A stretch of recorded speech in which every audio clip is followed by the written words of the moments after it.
So we're talking about glue books. This is the first time I've really done anything like this, so work with me here. Also, junk journals and glue books. The are a new art for me. It's different. I would just show you some things, that basics that I have learned.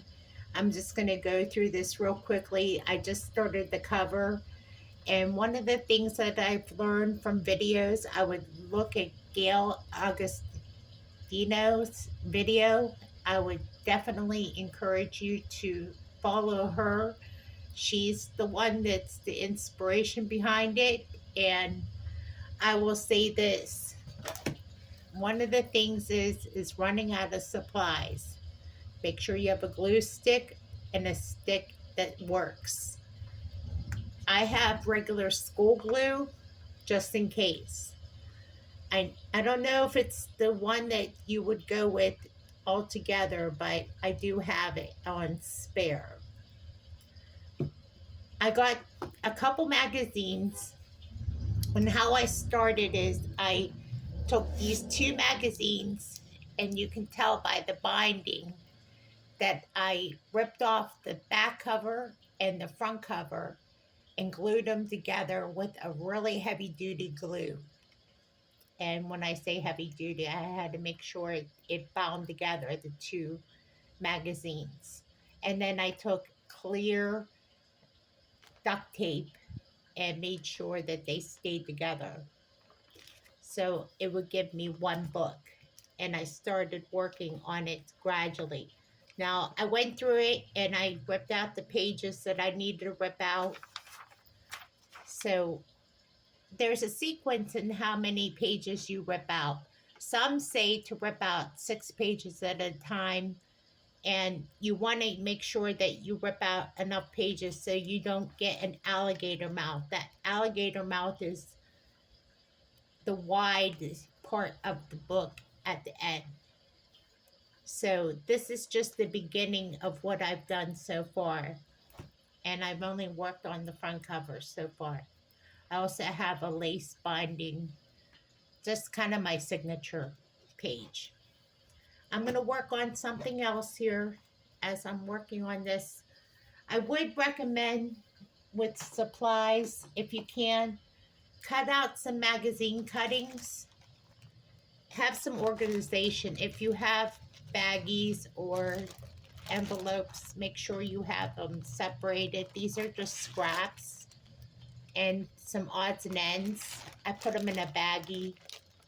I also have another envelope I'm going to show you here in a second of what I sorted out.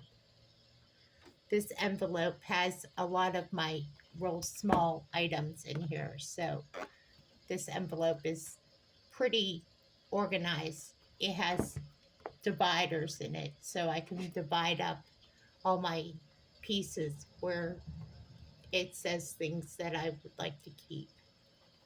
So being organized is very important, especially if you don't have a craft room or anything like that. So I'm going to go through my glue book junk journal. I call it both because it is both to me. I can glue in anything from here. I just kind of finished the first part of it. So I'm just going to go through it, a flip through, and I hope my camera is steady enough. So let me just flip through what I've done so far. I glued in, and this kind of just stuck in there. I took an old nostalgic library card catalog holder and added it to it. And then I used cardstock for this pocket and made a bookmark. And I still have some things I have to add to it. So I'm just gonna just run through it, use wasabi tape to reinforce some of these pages. This is my first time doing this, so bear with me. And I used construction paper on some of these pages, so I didn't know if I was doing the right thing, but I just did whatever I can. And I left some old pages. Again, I used some wasabi tape on some of these. I thought maybe I was doing the right thing, but I like this page here. It said old friends. I like that. So I kept it. And then some junk, if I can get to it. I saw that, so I added that. I kind of created some junk in there. Pages, hair today, gone tomorrow, kind of like that. That's what's neat about these books, is that these old books kind of have a little flair to them. And it's a bucket, and I look at this as my bucket list. Okay, let's continue before this video gets too long. And then I added some tea stain paper throughout this, and some more cardstock, some plain paper. I like that plain paper, so you could journal into it. I also added some lace towards the end. I just think it just made it look prettier. More journal paper.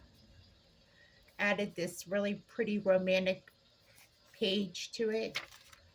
And then I found some of these other images from another book, so I added that to it. More journal paper. I kind of like that look to it. A short goodbye that kind of has a romantic flair to it. More plain stock paper. More book images. Cardstock. I'm not flipping through this really that quick. I'm sorry. I left some old pages in there. Some images in there. Some more journal paper. I wanted it to be a journal still. Okay. Sorry, I'm being impatient, but some more pages, some more images, some more journal pages, and some more tea stain paper, more tea stain paper, cardstock with lace in it. I also have some more journal paper. And we go through it more cardstock. I wanted it to be a sweet page. More cardstock and journal paper. Pocket here. I need to glue some of this down again. More cardstock and also tea stain paper. And we're at the end here where I have some more journal paper, and that's it. But you can tell that this is pretty full. But I have a lot of lace here. And that's it for my junk journal glue book. It's more of a junk journal, if anything, but I still want to add more to it. But this is my first try at this. And I thank you for taking the time to watch. It's definitely been a lesson to learn how to do a glue book and a junk journal at the same time. Thanks for watching.